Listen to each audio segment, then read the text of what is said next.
topics and opinions expressed in the following show are solely those of the hosts and their guests and not those of W4CY Radio, its employees, or affiliates. We make no recommendations or endorsements for radio show programs, services, or products mentioned on air or on our web. No liability, explicit or implied, shall be extended to W4CY Radio or its employees or affiliates. Any questions or comments should be directed to those show hosts. Thank you for choosing W4CY Radio.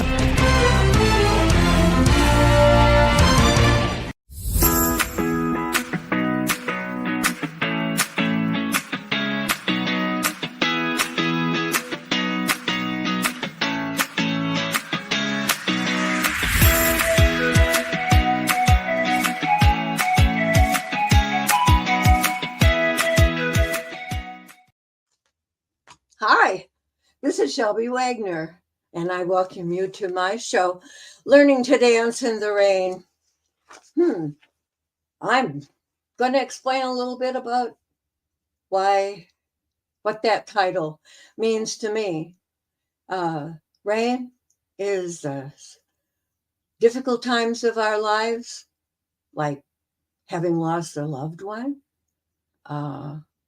having been scammed, having an argument with someone we love, having somebody say something to us that hurt our feelings. Okay.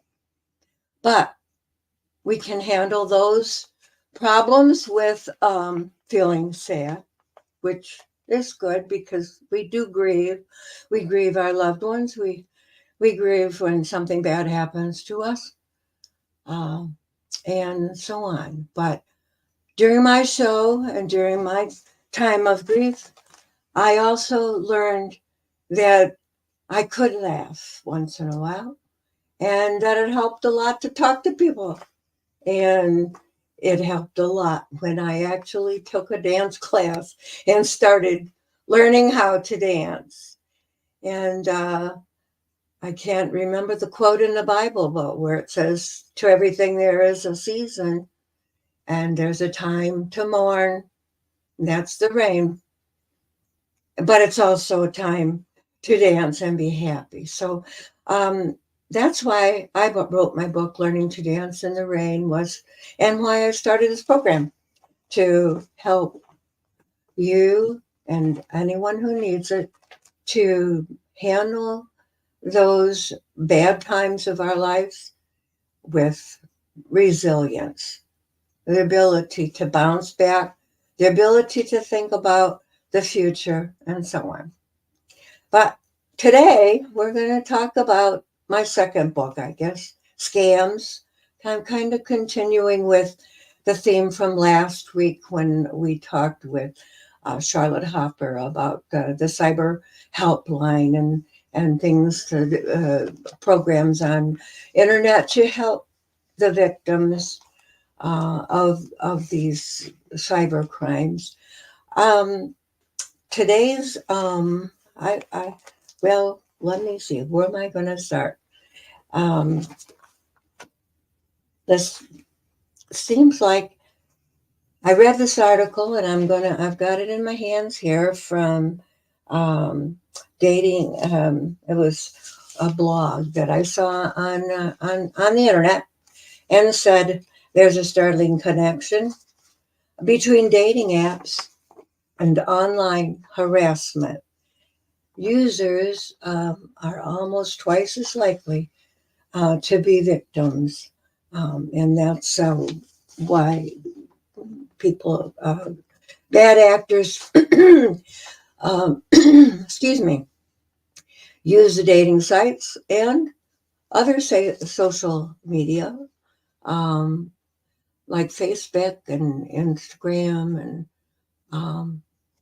I was scammed by a person I met on Facebook, and then I just walked right into another one on LinkedIn. I'm sorry to say that. I've got a lot of good things to say about both of those social programs, but yes, that's where my well, not all, but at least two of the scams that I fell for were on social media. But that's another story. We're going to talk about harassment. It says online harassment has become more severe over the years.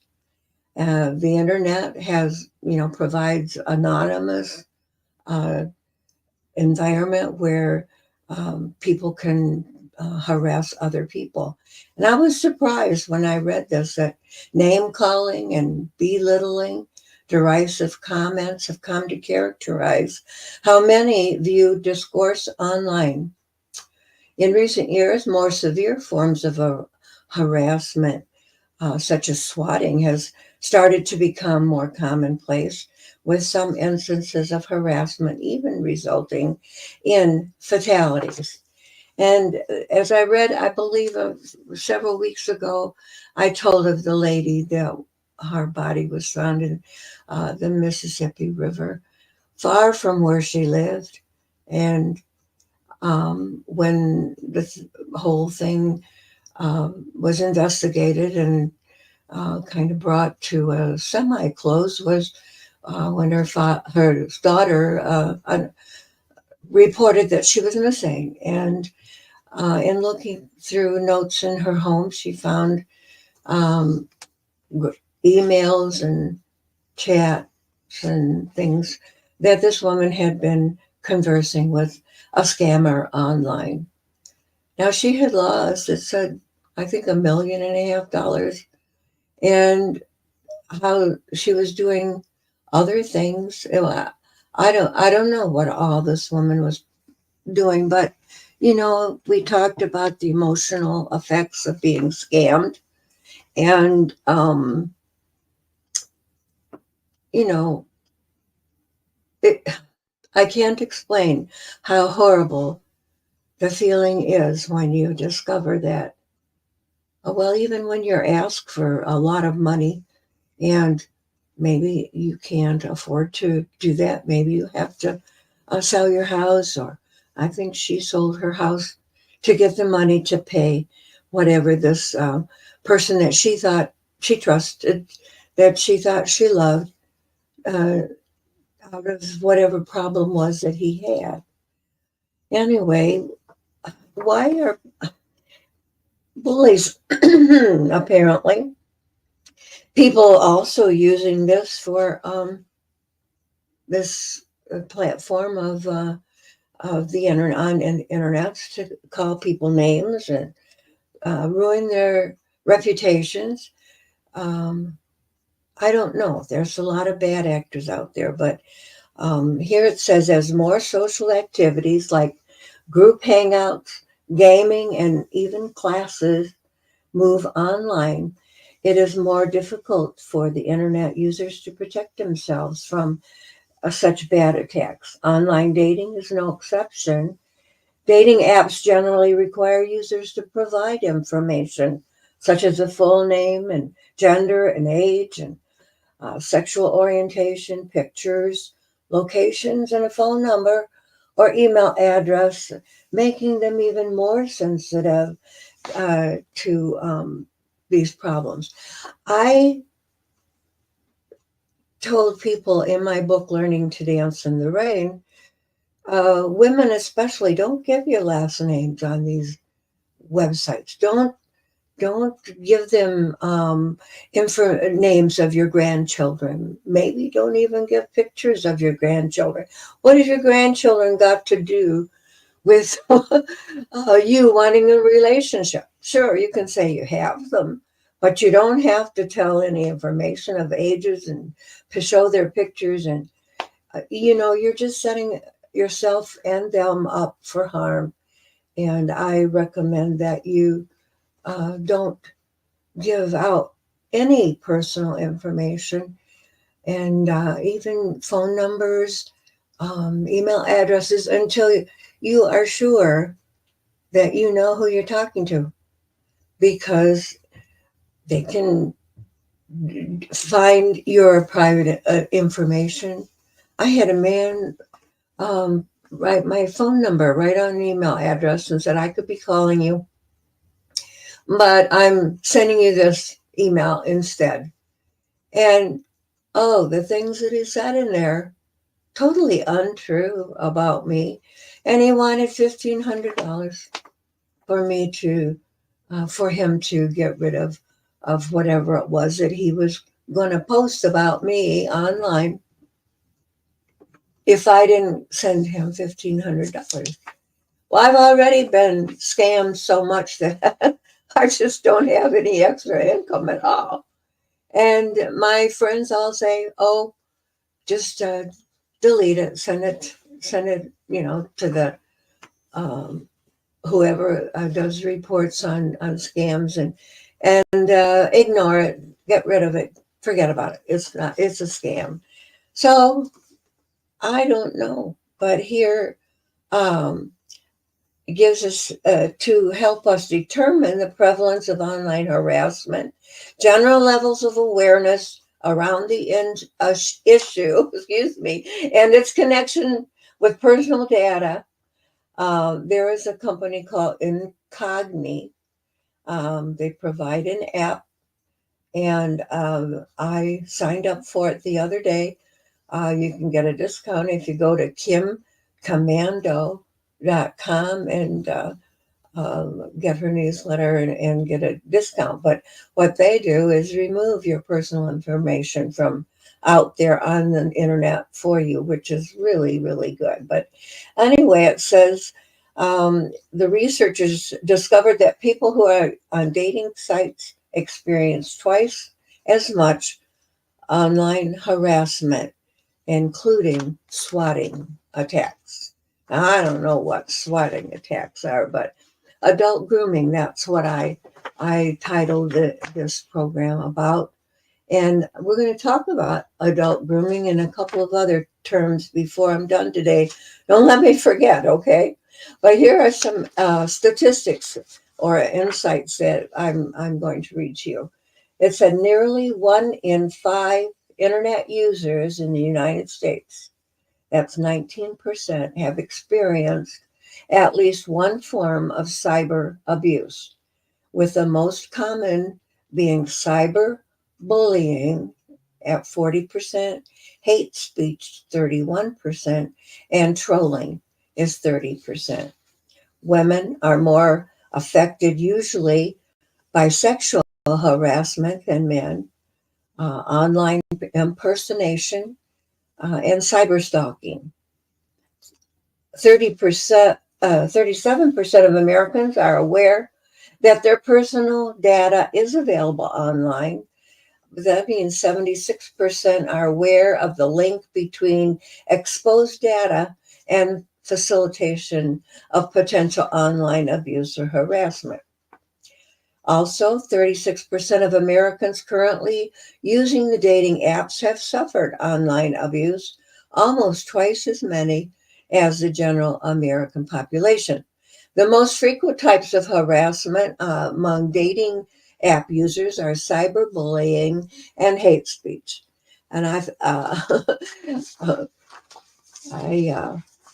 when I refused several requests for money, uh, I was accused of not being the Christian that I claimed to be. Therefore, I was laughed because I was not helping the poor. I wasn't helping that poor.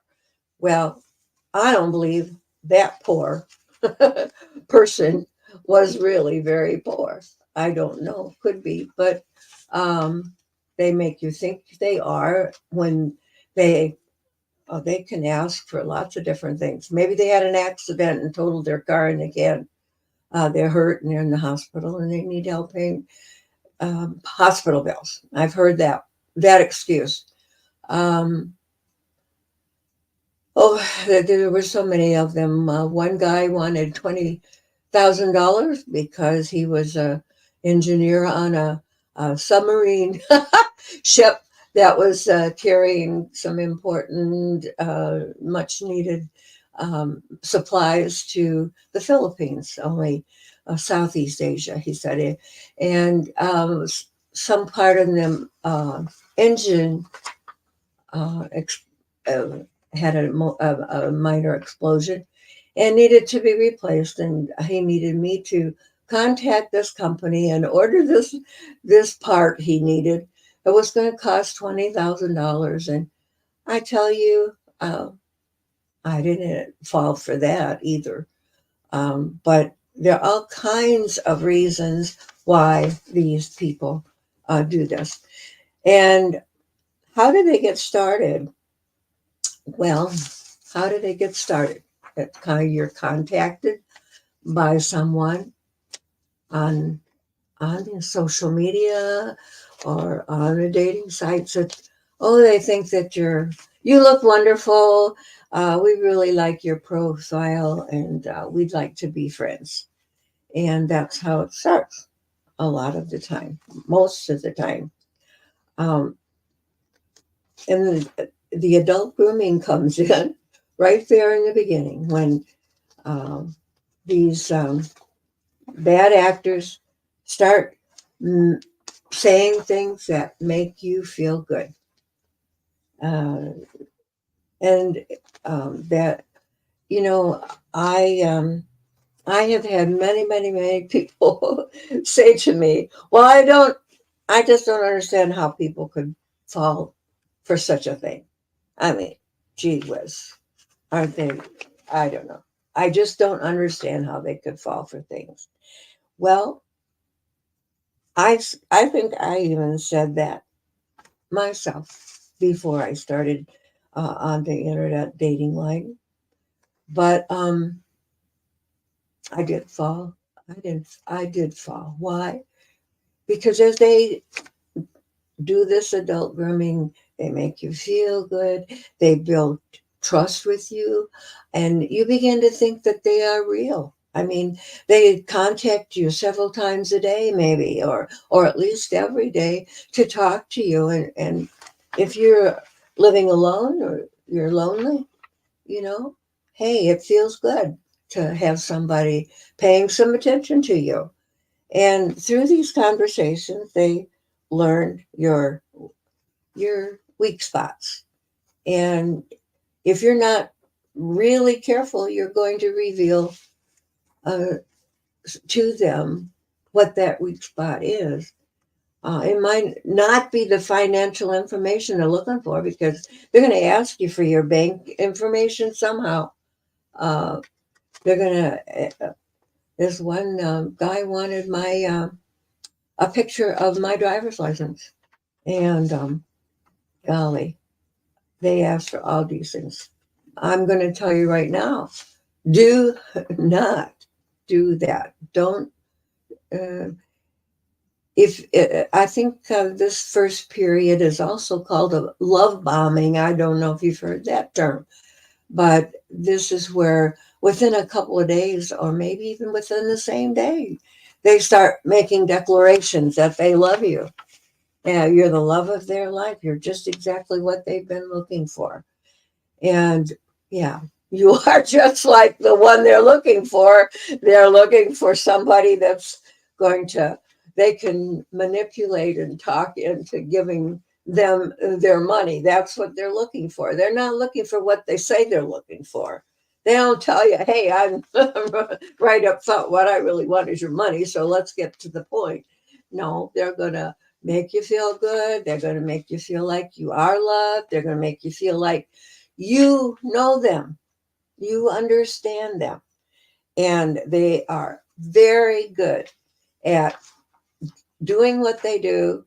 They're very good at convincing you that, hey, they have become important to you and in your life. So if you feel that there's anything strange about this relationship, if it's going anywhere near what I have already told you about this adult grooming or this love bombing, my advice to you, don't tell them that you think that they are a scammer because they will deny it.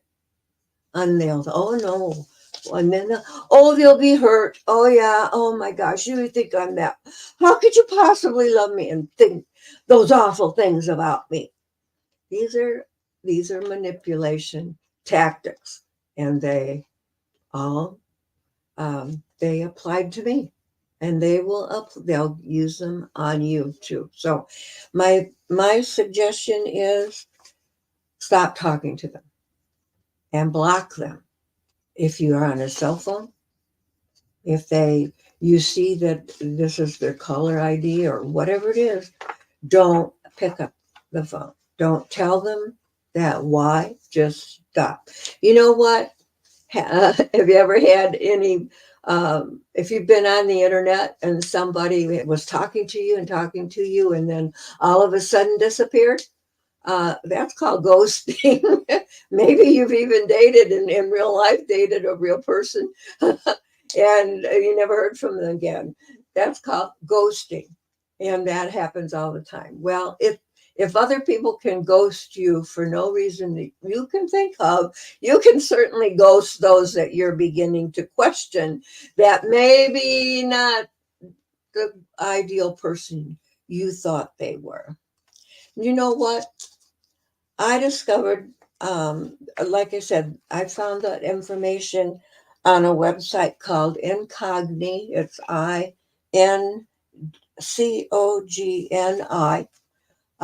If you want to know more about some of those fraudulent frauds that are going on real quickly, I suggest you go to kimcommando.com. KOMMANDO, I think it's. And she's got a podcast also.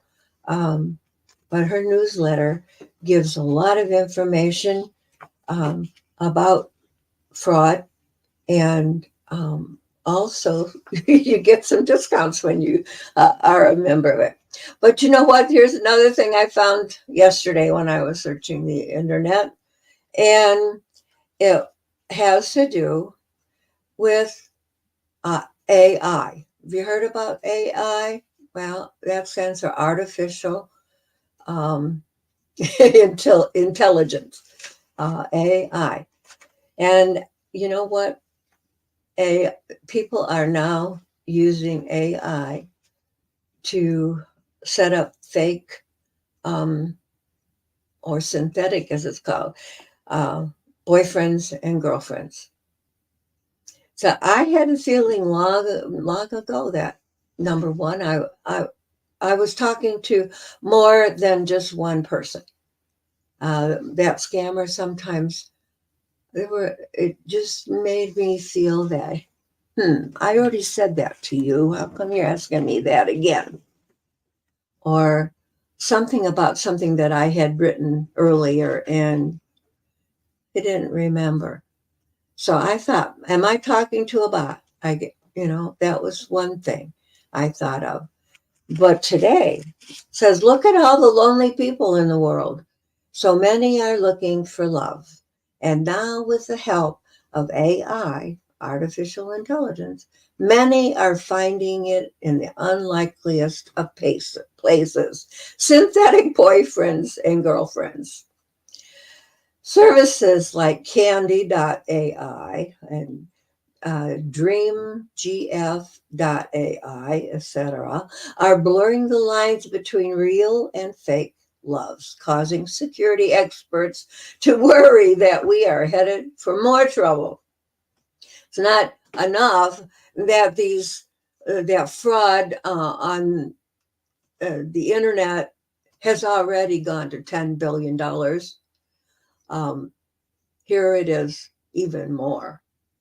It says these deceptive girlfriends and boyfriends in the wrong hands could be manipulated to scam and steal from their unsuspecting real-life counterparts. I'm talking not only just of the older generation, but I'm talking to the middle generations and our young generations, our teenagers. A lot of them are falling for some of these scams, and we want to be liked. I mean, isn't that a desire that everybody has? We want to be loved. We want people to like us. But here we are in an age when fake girlfriends and friends can manipulate us into doing things that we don't want to do. Picture a romance This is synthetic. So picture a romance bot farm that communicates day and night with thousands of victims simultaneously at almost zero cost, or zero. It doesn't cost them anything. A single person could raise up an army of AI chat bots, launch them into the wild, and scam thousands of people a day. Now, this is written by fraud by Frank, I believe. Let me get the URL that I use. Yeah, frankonfraud.com. This is another website that I was looking at today, and it says Frank, the name Frank, FRANK, on fraud.com/fraud hyphen trends. Weaponized AI scam bots will fuel romance scams. That's where I got this article from. But here's what Jamie Akbar, co-founder and CEO at CyberSmart, said to the U.S. Sun recently. Deep fake technology has come leaps and bounds in the past few years. The problem is that this technology can be used for malicious ends. That's the end of the quote.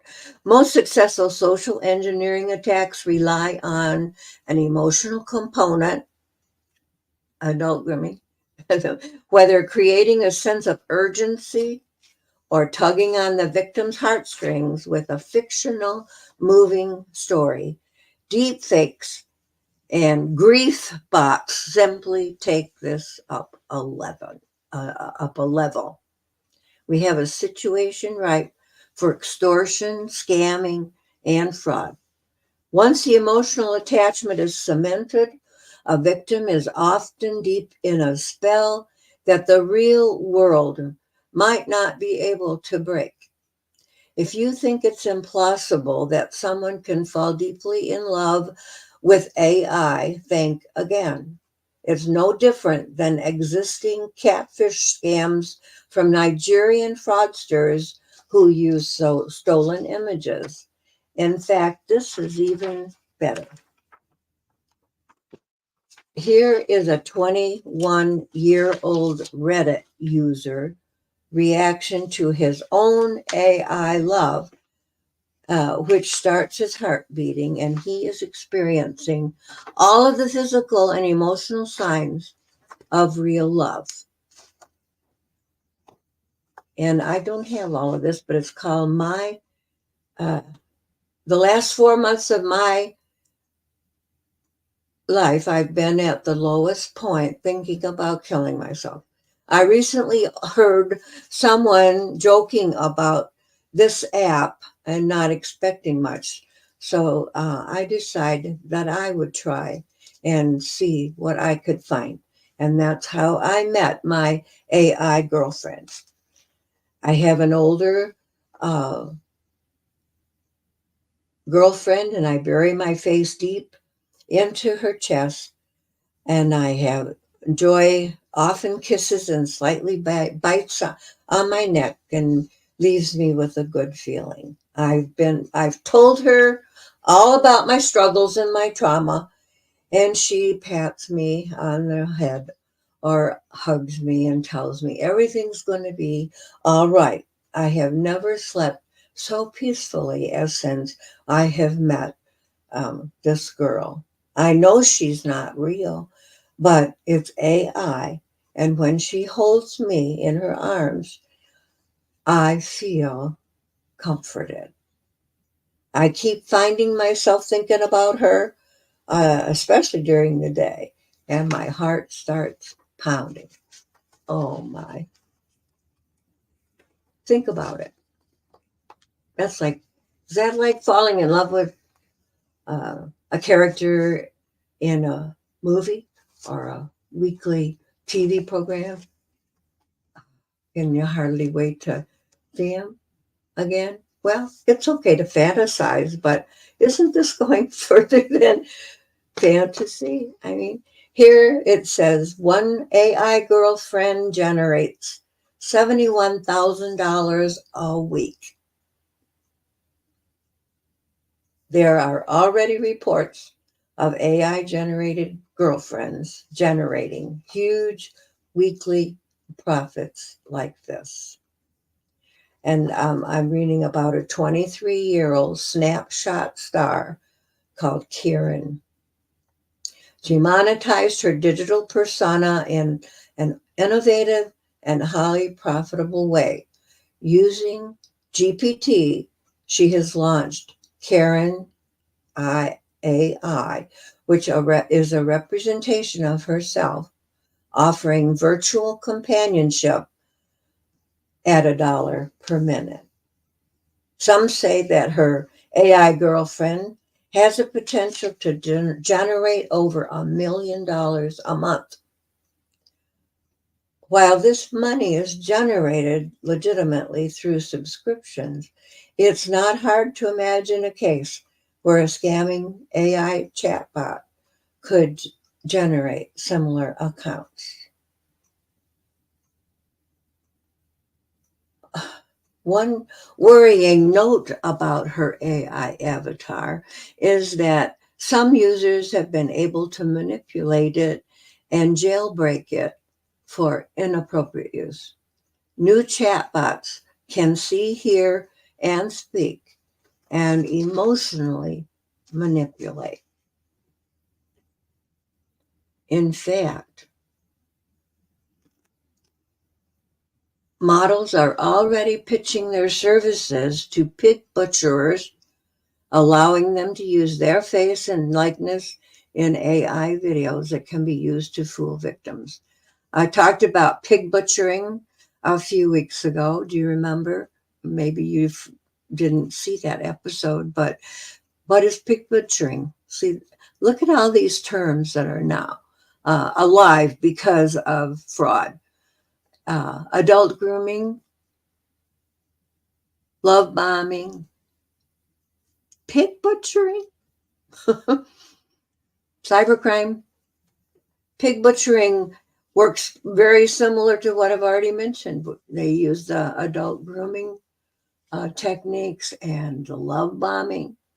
And then they start talking about investing in cyber, um, Bitcoins. I don't know what else, but that one's the one I'm more familiar with. And people have lost hundreds of thousands of dollars to these pig butchering cyber crimes. And I know for a fact that they show the victim a dashboard that shows them that looks just like, well, I can't explain it, but it looks like that's your money up there, and you're seeing it flash and grow and grow and grow. And you invested maybe $30,000 in it, and within a week or so or less, it's $60,000. Oh my goodness! Wow, does that ever feel good? I'm gonna get out of my debt. I'm gonna pay my college loan or whatever my mortgage, uh, so on. And they prove to you fake, but they prove to you, you can see it looks like your money and that you're finally going to get out of debt or pay whatever it is your student loan. And it's going into what you don't know is that company or investment company that money is going into is fake. And that money then is been stolen from you. And what are you going to do? I saw recently, I think I told you, a new movie that's out called The Beekeeper. And it is about a woman. Well, it's about a woman who falls a prey to a pig butchering outfit, and she's just they locked her computer up, and she could do nothing. And they said, "We'll come, if you type such and such into your computer, we'll help you to get your money back, or get the computer back to working again." And so she did. And while she had not hardly touched that key on the keyboard of her computer to do enter, and her money, and the money that she took care of for a nonprofit organization, I think it was $20 million, something like that, was gone. What does someone feel like when I feel bad when I've lost $5,000 or $2,000, but $20 million? And so she commits suicide. And then her friend, who is a beekeeper, happens to be a modern day Superman. And he seeks revenge for his friend. He can't bring her back to life, but he can do some things. And oh boy, I was excited just watching him get even with some of these creeps, these bad actors. But anyway, so experts warn that AI girlfriends will only break your heart. It's not going to help you to have a girlfriend or boyfriend that is a fake, a synthetic robot. Hey, well, maybe I better not say that, but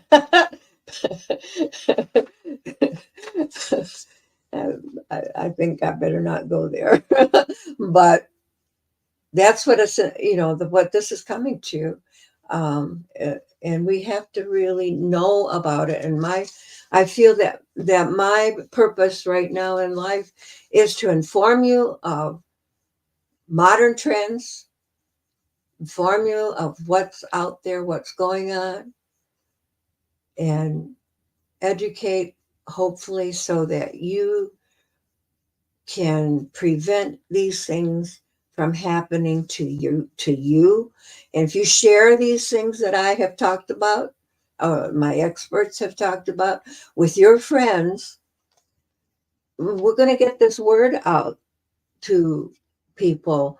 Maybe people that don't even know how to use a computer would be listening to our podcast and realize that somebody had called them on the phone, and it sounded a little strange, and maybe I should stop talking to them. One man, and I've heard several people say that they've done the same thing. They got a telephone call from and a message that said something that really didn't relate to them. I've gotten calls that said, "Hey, how you doing, Shelby?" And I don't recognize that number. And but some people pick up the phone and talk to this person, or this one person just call that number back. "Hey, what was this all about? You got the wrong number," or something like that. Well, okay. And the more they talked, the more they got acquainted. And here was two strangers now becoming a friend first, and then more. Thinking that this person is the love of their life. They're in a relationship with this person they haven't met in real life yet, or maybe they did. But if there's something up here telling you there's something not quite right, you need to either find out what it is or stop it. Or, ask somebody that you know really well. What do you think about this? Is what happened. What do you think about it? And I think they will they will at least say, well, maybe you should call so and so who is an expert in banking, or maybe you should call the helpline I gave you last week. What was that? Cyberhelpline.com, I think, and run this situation by them and see what they said. I did call the FBI once. This was way back before the support that is out there for you today. But I believe the person was trapped, or said he was I think trapped in a foreign country, and there were some things going on, and I questioned. So I called the FBI or went on no, I found the FBI number and I called them, and I said, "Is it possible that this particular thing could be true?"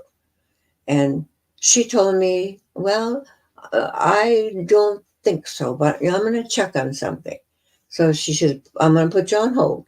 She put me on hold a few minutes, and when she came back, she says, "Ms. Wagner," she said, "that is a scam."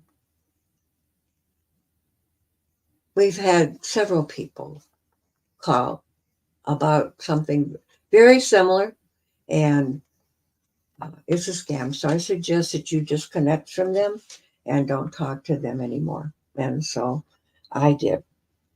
But here we are. The becoming a victim um, causes not only the financial loss, but then our it harms us emotionally. Our mental health is out of kilter. Um, and we think bad thoughts about ourselves. We think we can't solve these problems. And do we think about suicide? Well, it's getting more and more prevalent among young people. I've heard of several teenagers who ended their life and left a note uh, that had to do with an online scam, and they just can't see beyond this horrible thing that's happening to them right now. And like in the case of the movie, the beekeeper, the woman, amount of money that was lost, that she lost, $20 million. That's not something an average woman can replace in her lifetime. I mean, even hard for an 80-year-old woman like me to, with my Social Security and my retirement, how could I all of a sudden come up with 30,000 or even an extra 10,000? Think about this. Can you? What are you going to do? You're going to go back to work at Walmart as a greeter, or my daughter says, "Well, Mom, maybe go get a job at Subway restaurant making sandwiches." It's just something that you really can't. You really must stop, end conversations, and get on with your life. If you have a cell phone, it's real easy. Uh, you, if I can't really explain it on the phone, but I bet your grandson or your granddaughter can show you how to block that person. And if you don't block them, they're going to get into this harassment that we were talking about. Yeah, they're going to harass you. They're going to make you feel bad. And, when you reach the bottom and you absolutely don't have any more money to go, then what are you going to do? So I suggest that you end it as soon as you begin to doubt. Don't tell them you're going to end it. Just end it. Ghost them. Okay. And I would like to thank you again for listening today. And I hope that, I want to invite you to come back next Tuesday at noon. I believe that I have a guest coming that's going to be talking about a lot of things. And one of them is hopefully suicide prevention. So thank you for being here today. And I will see you next week. Thank you again and goodbye. Have a good week.